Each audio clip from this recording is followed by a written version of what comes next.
బేతేలుకి వెళ్ళినప్పుడు యెహోవా వారికి తోడయ్యుండెను. దేవుని బిడ్డలుగా మనం గమనిస్తూ ఉంటే దావీదు కంటే ముందుగా మరి దేవుని యొక్క మందిరం అవసరం. దేవుని మందిరము కట్టబడాలి.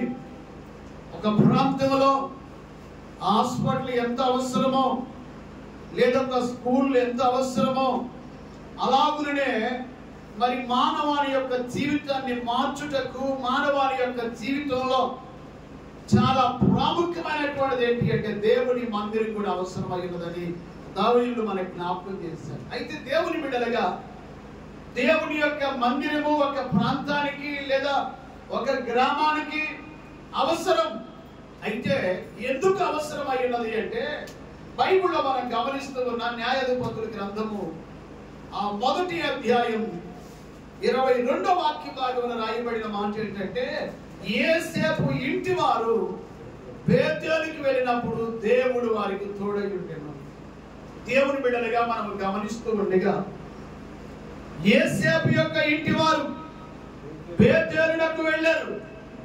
బేతేలు అనగా అర్థం ఏంటి అంటే దేవుని యొక్క మందిరం, దేవుణ్ణి ఆరాధించే స్థలం, దేవుణ్ణి స్తుతించే స్థలం, ప్రార్థించేటువంటి స్థలం అయి ఉంది. ఆ మందిరంలో నివసించడం ద్వారా యేసేపు యొక్క ఇంటి వారికి లేదా కుటుంబానికి దేవుడు ఏమై ఉన్నాడంటే తోడై ఉన్నట్టుగా బైబిల్లో మనం చూస్తున్నాం. Praise the Lord. ఒక వ్యక్తి జీవితంలో ఎప్పుడైతే నీవు దేవుని మందిరంలోకి వస్తావో, దేవుని మందిరంలో ఉంటావో, దేవుని మందిరంలో నీవు నివసిస్తావో, ఆయన నీకు అలాగే నీ కుటుంబానికి కూడా తోడై ఉండేటువంటి దేవుడని బైబిల్ వాక్యం తెలియచేయబడుతుంది. ప్రియ దేవుని బిడ్డ, ఈరోజు మనం గమనిస్తూ ఉంటే మానవుడి యొక్క జీవితానికి చాలా అత్యవసరమైనటువంటి ఆ పరిస్థితి ఏమిటి అంటే మనుషుడికి డబ్బే కాదు, ఆరోగ్యమే కాదు, దేవుని యొక్క కాపుదల, దేవుని యొక్క తోడు, దేవుని యొక్క సహాయం, దేవుని యొక్క ఆశీర్వాదము మనుషుడికి అవసరమైంది. ఈ రోజుల్లో చాలా మంది ఏంటంటే నాకు డబ్బు ఉంటే చాలు, నాకు ఆహారం ఉంటే చాలు అనుకునేవారు చాలా మంది. మంచిదే. అయితే వాటన్నిటికంటే చాలా ప్రాముఖ్యమైనటువంటిది ఏంటి అంటే మానవుని జీవితంలో కలుగుతున్న ఆపదల నుండి, మానవుని జీవితంలో వస్తున్న రోగముల నుండి, మానవుని జీవితంలో కలుగుతున్న పరిణామాల నుండి మనుషుడు విడుదల పొందుటకు, క్షేమముగా ఉండుటకు కావలసినది ఏంటి అంటే దేవుని యొక్క తోడై. Praise the lord.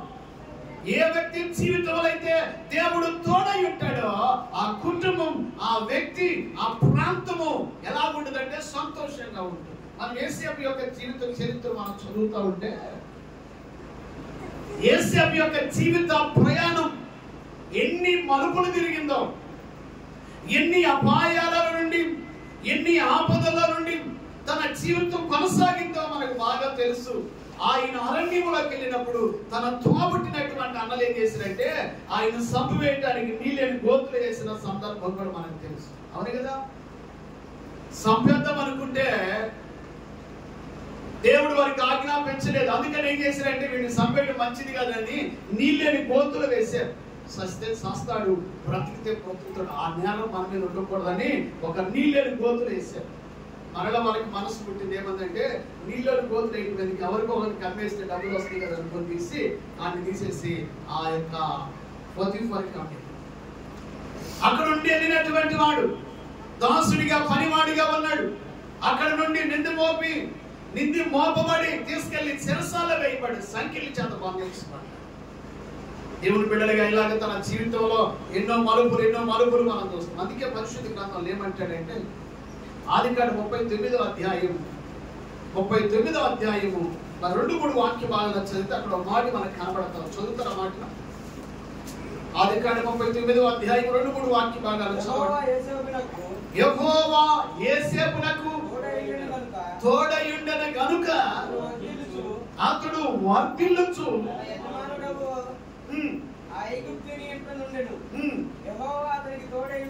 యెహోవా అతనికి తోడయుండెననియు అతడు చేసినదంతయు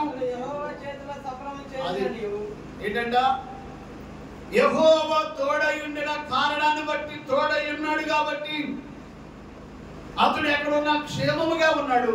రెండోది ఏంటంటే తన చేస్తున్న పని అంతటిని తన చేతిలో సఫలం చేసింది. ఈరోజు దేవుని బిడ్డలుగా మనం గమనించాల్సినది ఏంటి అంటే, దేవుని మందిరానికి వెళ్ళుట ద్వారా, దేవుని మందిరములో ఉండుట ద్వారా నువ్వు చేసే పని, అలాగే నీవు ఉన్న ప్రాంతం, నీకు కలిగే అపాయములు, నీ మీద వచ్చేటువంటి నిందలు సమస్తమును ఆయన విడిపించడమే కాకుండా ఆయన నీకు తోడై ఉండేటువంటి దేవుడు అన్న సంగతి కూడా బైబిల్లో మనం చూస్తున్నాం. ప్రియ దేవుని, అందుకని మొదటిగా దేవుని మందిరం అవసరం. ఆ మందిరం ఎందుకు కట్టబడుతుంది అంటే నీవు దేవుని మందిరములో ఉండాలి. దేవుని మందిరములో ఉన్న నీకు దేవుడు తోడై ఉండేటువంటి. Praise the lord.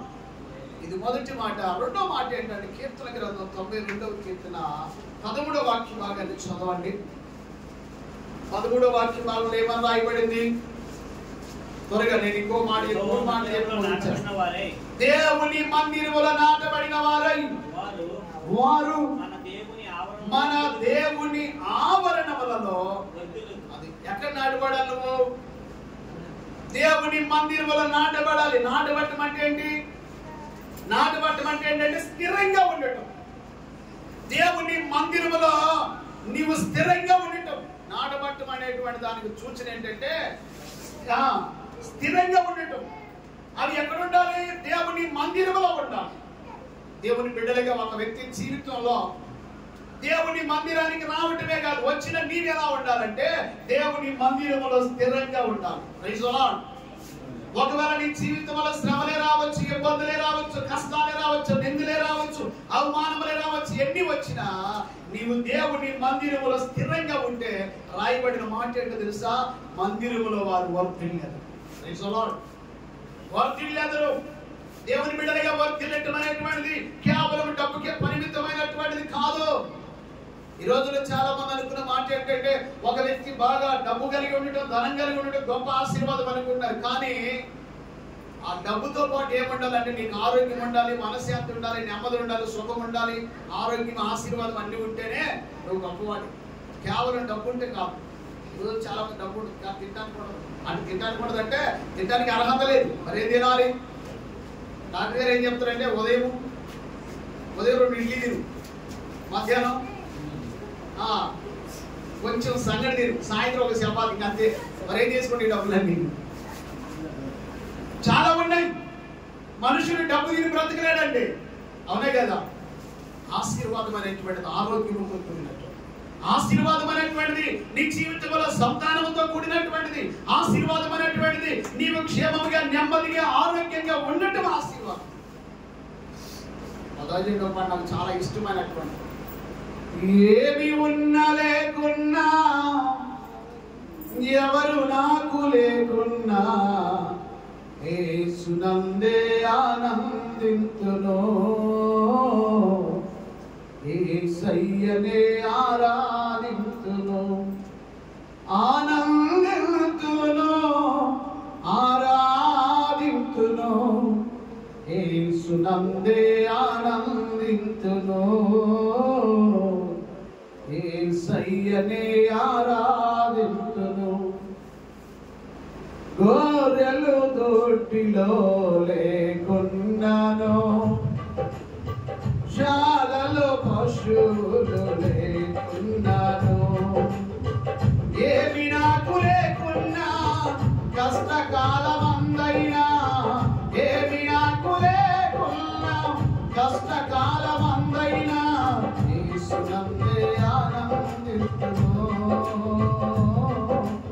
యేసయ్యనే ఆరాధింతును, ఆనందింతును, ఆరాధింతును, ఆనందింతును, ఆరాధింతును. ఏం చేయాలంటే మనం ఆయన ఏం చేయాలా? ఆనందించడమే. ఏమి ఉన్నా లేకపోయినా. Praise the Lord. Praise the lord.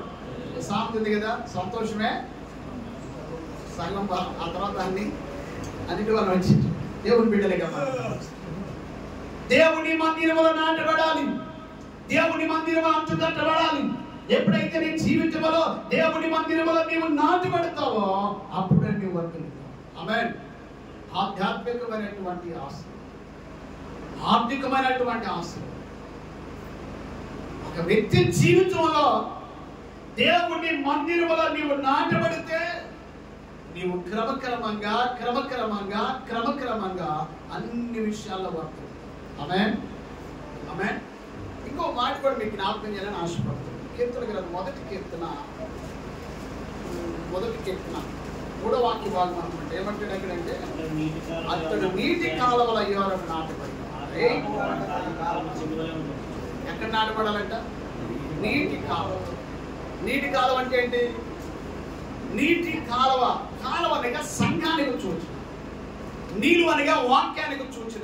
అంటే ఆ నీళ్లు పారేటువంటి ఆ కాలువ యోరను నాటబడాలి. Praise the Lord. ఆమేన్. సంఘములో నీవు నాటబడాలి. ఎందుకు సంఘములో నీవు నాటబడాలి అంటే ఆ సంఘం అనేటువంటి కాలువల నుండి ఆ నీళ్లు పారుతా ఉన్నాయి. అంటే దేవుడి వాక్యం. Praise the Lord. అక్కడ నాటబడితే బైబిల్లో రాయబడిన మాట ఏంటంటే, ఆకువాడిక తన కాలమందు ఫలమిచ్చు చెట్టు వలె ఉండదు. సీజన్తో పని లేదు. ఒక చెట్టు ఫలించాలంటే ఏముండాలి చెప్పండి? సీజన్ అంటే ఇప్పుడు ఈ సీజన్ ఏది? చక్కగా మామిడికాయలు దొరుకుతాయి. అదే ఒక 2 నెలల తర్వాత చూస్తే దొరకవు. అంటే సీజన్. ఏ ఫలమైనా ఏ చెట్టు అయినా సీజన్ బట్టి ఫలాలు ఇస్తా ఉంది. కానీ ఒక క్రైస్తవుడిగా, దేవుని బిడ్డగా, దేవుని కుమారుడిగా నువ్వు ఫలించుటకు, అభివృద్ధి చెందుటకు, ఆశీర్వాదింపబట్టుటకు సీజన్తో పని లేదు. ఆమేన్. సీజన్తో పని లేదు. ఎండాకాలం అని వేసవిగా ఈ సీజన్తో పని లేదు. ఆకువాడిక తన కాలమందు ఫలమిచ్చు చెట్టు వలె ఉండును. ఆమేన్. దేవుని మందిరంలో ఒక వ్యక్తి నివసించుట, దావీదు జీవితంలో అతను ఆశీర్వాదింపబడటానికి, అంత గొప్ప ఆశీర్వాదింపబడటానికి చాలా కారణాలు ఉన్నాయి. అందులో ఒక కారణం ఏంటి అంటే, దేవుని మందిరములో అతడు అంటూ కట్టడం, దేవుని మందిరములో నివసించడం. కీర్తన గ్రంథం 23వ కీర్తన 6వ వాక్య భాగంలో అంటాడు, నేను బ్రతుకు దినములన్నీ కృపాక్షేమముల నా ఎంట వచ్చును, చిరకాలం యెహోవా మందిరములో ఏం చేస్తాడంట? ఎంత గొప్ప భాగ్యం అండి. ఎవరు పడదా భాగ్యం? చిరకాలం దేవుని మందిరములో ఉంటాను అన్నాడు. అందుకే కృపాక్షేమముల నా ఎంట వచ్చి. ఇప్పుడు మనం ఏం చేస్తున్నామంటే, ఎక్కడ మేలు దొరికిందా, ఎక్కడ విశ్రాంతి దొరికిందా, ఎక్కడ సహాయం దొరికిందా, ఎక్కడ స్వస్థత దొరికిందా, ఎక్కడ అవి దొరికింది పరిగెత్తే వాళ్ళు ఎంతమంది లేదు. అంటే దావీదు గారి యొక్క ఆలోచన, దావీదు గారి యొక్క ఉద్దేశం ఏంటి అంటే, కృపాక్షేమముల నా ఎంట నేను పరిగెత్తడం కాదు, వాటి వెంట ఎక్కడ దొరుకుతాయి అని పరిగెత్తడం కాదు, అవే నా ఎంట వస్తాయి. కారణం ఏంటంటే, దేవుడి మందిరంలో నేను ఉన్నాను కాబట్టి. Praise the Lord. దేవుడి మందిరంలో నేను ఉన్నాను కాబట్టి అవే నా ఎంట వస్తాయి. ఈరోజు దేవుని పిల్లలుగా మన జీవితంలో కూడా దేవుని మందిరంలో నాటబడాలి. దేవుని మందిరంలో నాటబడితే నీ వర్ధిల్లుతావు. 3 విషయాలు చెప్పాను. 4వది ఏంటంటే, కీర్తన గ్రంథం 118వ కీర్తన 26వ వాక్య భాగాన్ని చదవండి. నా మాటలో ముగిస్తాను. 118వ కీర్తన 26వ వాక్యం. యెహోవా పేరట వచ్చేవాడు ఆశీర్వాదములు గాక. యెహోవా మందిరములో నుండి దీవించుచున్నాను. అది ఎక్కడ నుండి దీవించుతున్నాంట? అంతే, దేవుని మందిరములో నీ ఉంటే దీవించు. దేవుని మందిరములో నుండి నువ్వు దీవించబడాలి. ఈ రోజు ఒక వ్యక్తి దీవించబడడానికి ఎన్ని ప్రయోగాలు చేస్తున్నాడు, ఎన్ని ప్రయత్నాలు చేస్తున్నాడు, ఎక్కడికెక్కడికో పరిగెత్తేస్తున్నాడు, ఏదేదో చేస్తున్నాడు. కానీ బైబిల్లో రాయబడిన మాట ఏంటంటే, ఆయన మందిరములో నుండి మనల్ని దీవించాడు. ఆమేన్, ఆమేన్. అందరికి ఎందుకు కట్టబడిందంటే డబ్బు నుండి కాదు, అనేక మంది ప్రజలకు దీవెనకరంగా ఉండాలని, ఆశీర్వాదకరంగా ఉండాలి. అందుకే చాలా మంది దేవుని మందిరం యొక్క విలువలు తెలియదు. అదే దేవుడు నాకు ఇచ్చిన దర్శనంలో భాగం ఏంటి అంటే, ఎక్కడైనా మందిరం లేని ప్రాంతంలో చక్కగా మందిరాన్ని కట్టాలనేటువంటి ఆ దర్శనం. కనీసం సంవత్సరానికి 2 ప్రాంతాల్లోనైనా, సంవత్సరానికి రెండు ప్రాంతాల్లోనైనా అక్కడ సంఘములు స్థాపించి మందిరముని కట్టాలనేటువంటి ఆ దర్శనము ద్వారా కొన్ని సంవత్సరాలు పనిచేస్తాము. అయితే గత పోయిన సంవత్సరం, ఈ సంవత్సరం దేవుని సభలో ప్రార్థన చేసిన ప్రభావ, ఈ నూతన మందిరాలు స్థాపించే ఆ పని కొంచెం ఆలస్యం చేసి మందిరాలు కొన్ని కార్యక్రమాలు కొన్ని రిపేర్లు ఉన్నాయి, పూర్తిగా కొన్ని మందిరాలు అవి మరలా మందిరాలు పూర్తి చేసుకోవడానికి 2 సంవత్సరాల సమయం అని చెప్పేసి దేవుడి మందిరం సన్నిధిలో ప్రార్థన చేశాం.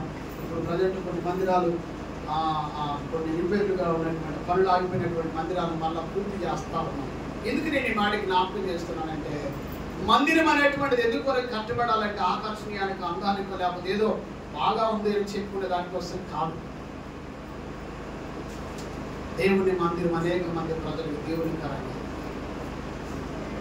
ఆ మందిరము అనేక మంది ప్రజలకు ఏమని రాశారు బైబిల్లో, అనేక మంది ప్రజలకి ప్రార్థనా మందిరం, ఆ మందిరం సమస్త జనులకు, సమస్త మందిరం ఆలయాలు అదే మీరు కాదు, ఎవరైనా రావచ్చు, దేవుని స్తోత్రం. అందరికీ ప్రార్థన, అందరికీ సమస్త జనులకు. ఒకవేళ ఈ ప్రాంతంలో ఉన్న ప్రశ్న నేను బాగే లేదనుకో, లేదా మనసు నెమ్మది లేదు, లేదా సమస్యలో ఉన్నాం, లేదా దుఃఖంలో ఉన్నాం, ఇబ్బందుల్లో ఉన్నాం, అవసరాలలో ఉన్నాం, అక్కరలో ఉన్న ఏదో ఒక సమస్య నీ కుటుంబంలో ఉండొచ్చు. చక్కగా దేవుని మందిరం మీకు అనుకూలంగా దగ్గరలో ఉంది. మందిరంలోకి వచ్చి ప్రభువా నా సమస్య ఇది, నా ఇబ్బందులు ఇవి, నా అవసరాలు ఇవి, నా కష్టాలు ఇవి, నా కన్నీళ్ళు ఇవి అని దేవుని సన్నిధిలో నీవు అడిగితే దుఃఖంతో వచ్చిన నీవు సంతోషంగా పంపించదు. దేవుని మందిరంలో మనం చూస్తాం కదా, నా దేవుని మందిరంలోకి వచ్చి కన్నీరు కాచు, తన అవసరం ఏంటో, తన బాధ ఏంటో, తన కొరత ఏంటో దేవుని చెప్పి సంతోషంగా. ఆమేన్, ఆమేన్. కారణం ఏంటి అంటే దేవుని మందిరముల నుండి ఆయన దీవించేవాడు. దేవుని మందిరంలోకి వస్తే దేవుని మందిరంలో ప్రార్థన చేస్తే నీ అవసరాలు ఏంటో, నీ కొరత ఏంటో, నీ సమస్య ఏంటో దేవుని మందిరంలోకి వచ్చి ప్రభుని అడిగితే ఆయన ఖచ్చితంగా సహాయం చేస్తాడు. ఈరోజు ఇప్పుడే దేవుని పెట్టారు. అందుకొరకే ఈ మందిరం ఈ ప్రాంతంలో కట్టబడింది. అందుకే ఈ మందిరం ఈ ప్రాంతంలో కట్టబడింది. దేవుని బిడ్డలుగా పరిమార్చి దేవుని మందిరంలో నుండి కలిగేటువంటి ఆశీర్వాదం, కలిగేటువంటి దేవుని మందిరంలోకి వస్తాయి. దేవుని మందిరంలో ఉంటే నువ్వు వర్ధిల్లుతావు, దేవుని మందిరంలో ఉంటే నువ్వు దీవించబడతావు. ఇప్పుడు వరకు నువ్వు పొందిన ఆశీర్వాదం ఒక వ్యక్తి అయితే, ఇక రాబోయేటువంటి దినాలలో దేవుని మందిరంలో నువ్వు అంటు కట్టబడితే, దేవుని మందిరంలో నువ్వు నాటబడితే, దేవుని మందిరం మీద నువ్వు మక్కువ కలిగి జీవిస్తే ఖచ్చితంగా దేవుడు ఆశీర్వదిస్తాడు. చాలా విషయాలు సమయం లేదు, ఆ మాటలు ముగిస్తున్నాం. కాబట్టి ఈ ప్రాంత ప్రజలకు ఈ మందిరం ప్రార్థనా మందిరంగా అనేక మంది మందిరంలోకి వచ్చి ప్రభుని ఆరాధించే వారిగా ఉండాలని ప్రభు పట్ల తెలియజేస్తూ నా మాటలు ముగిస్తున్నాను. దేవుడు ఇచ్చిన మాటలు మంచిది. మరి గమనించాలి. ఇక ఇప్పుడు నుండి